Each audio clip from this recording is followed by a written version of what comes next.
In the freezing winter of 1944, inside a Nazi prison camp in Poland, 600 men were supposed to die quietly, starved, beaten, and forgotten.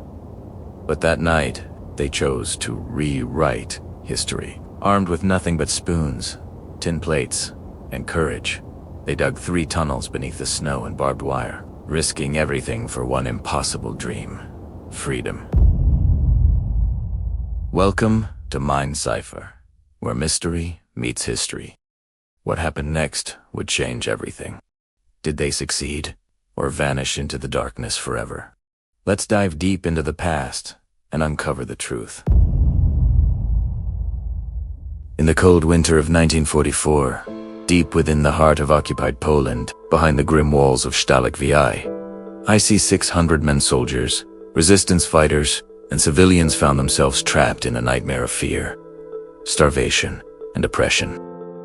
The camp, designed to break their spirits and erase their identities, became both a prison and a crucible where hope and despair collided. Surrounded by endless rows of barbed wire, the ever-watchful eyes of Nazi sentries in the guard towers, and the constant threat of death or worse, the men had little more than each other and a fragile dream of freedom to sustain them. As the days dragged on, and the harsh conditions took their toll, a sense of unity and defiance began to take shape among the prisoners. Each day began with a grueling roll call that lasted hours in freezing temperatures, with the slightest misstep or failure resulting in brutal punishment. Beatings were routine, and hunger gnawed at their insides, making the days stretch endlessly. Yet, amid these horrors, the prisoners held on to their humanity, their memories of home, and the hope that one day they might escape. They lived for the brief moments of respite when stories of the outside world were whispered in secret, when a laugh or a smile, however rare, broke through the grim monotony. These fleeting exchanges of humanity were a reminder that, despite everything, they were still alive, still fighting, still waiting for a chance to break free. The conditions in the camp were grueling, with overcrowding, inadequate shelter, and barely enough food to survive. Disease ran rampant, and many prisoners fell ill, their bodies weakened by the brutal conditions. Yet, despite the constant suffering, there was something else, an unspoken bond between the prisoners. They were not just men imprisoned by a brutal regime. They were a community, forged in hardship, bound together by shared suffering, and a single, unbreakable will to survive. Life in the camp was a test of endurance and resourcefulness, and the prisoners began to find ways to adapt. They shared what little they had: extra rations, smuggled pieces of news, and even small comforts like a scrap of paper or a piece of coal to warm their hands. The camp, with its endless monotony, became a place where survival was both a daily struggle and a defiance against the Nazis' efforts to break their spirits. Yet even in this hellish environment, something extraordinary began to take shape. Among the prisoners were men with remarkable skills, experiences, and backgrounds. There were former soldiers, tacticians, engineers, and even a handful of men who had previously been part of underground resistance movements. They began to meet in secret, forging plans to escape. They knew that survival alone would not be enough. Their minds turned to the idea of freedom, and the plan began to take root. The escape was not just about getting out of the camp. It was about making a statement, proving that even in the face of tyranny, the human spirit could not be crushed.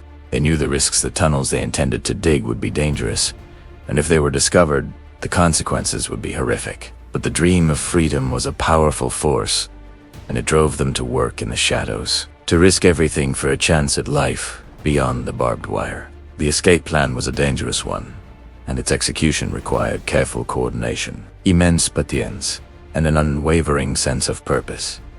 Over the course of several months, the prisoners began to dig their tunnels. The soil was rocky and hard to dig through, but they persevered, using makeshift tool spoons, tin plates, and salvaged pieces of metal fashioned into crude digging instruments. Each day they worked in secret, under the cover of darkness, and the sound of their labor was masked by the noise of daily activity, the distant rumble of artillery, and the howling winds that swept across the frozen landscape. The danger of being discovered was ever present, but so was the drive to escape.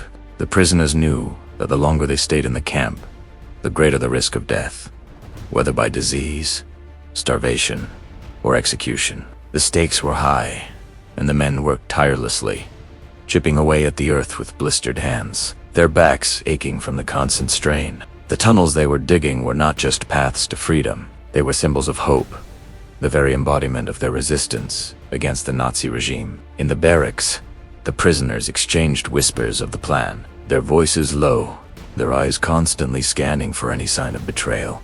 They had to trust one another implicitly, for one false move could bring down the wrath of the Nazis. But trust, too, was a powerful force. Despite the dire circumstances, the prisoners formed close bonds, sharing stories of their pasts, their families, and their hopes for the future. These relationships, these small acts of defiance, in the face of unimaginable cruelty war, the lifeblood of the escape plan.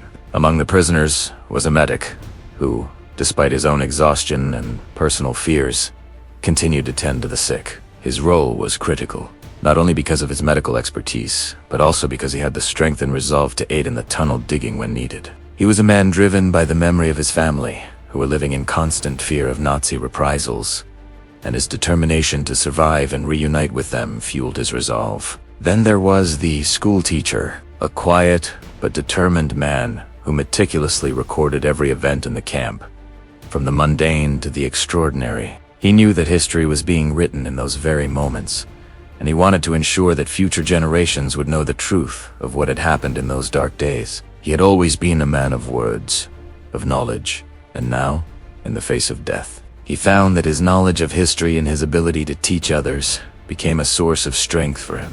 Alongside them were young soldiersmen barely out of their teens who had been conscripted into the war and found themselves in the camp. Their youthful determination and idealism were a sharp contrast to the grim reality of their situation. They clung to the idea of freedom with a fierce intensity, knowing that the escape was their only chance to live to see a world beyond the war. They became the heart of the rebellion, their energy and passion propelling the escape plan forward. As the days passed, the prisoners grew more and more determined. The camp commander, a ruthless SS officer, kept a tight grip on the camp, but his efforts to maintain control were beginning to falter. The prisoners were no longer simply waiting for their next order. They were taking control of their own fate. Rumors of a potential breakout began to spread among the guards, but no one took them seriously. The Nazi officers underestimated the prisoners, believing that the constant surveillance and brutal treatment would break them, but they did not account for the strength of the human spirit. The unrelenting desire for freedom that burned deep within the men of wwii. As March 25, 1944, approached, the tension in the camp was palpable. The escape plan had been in the works for months, and the men knew that the time had come. The night was chosen, carefully dark, cold, and moonless.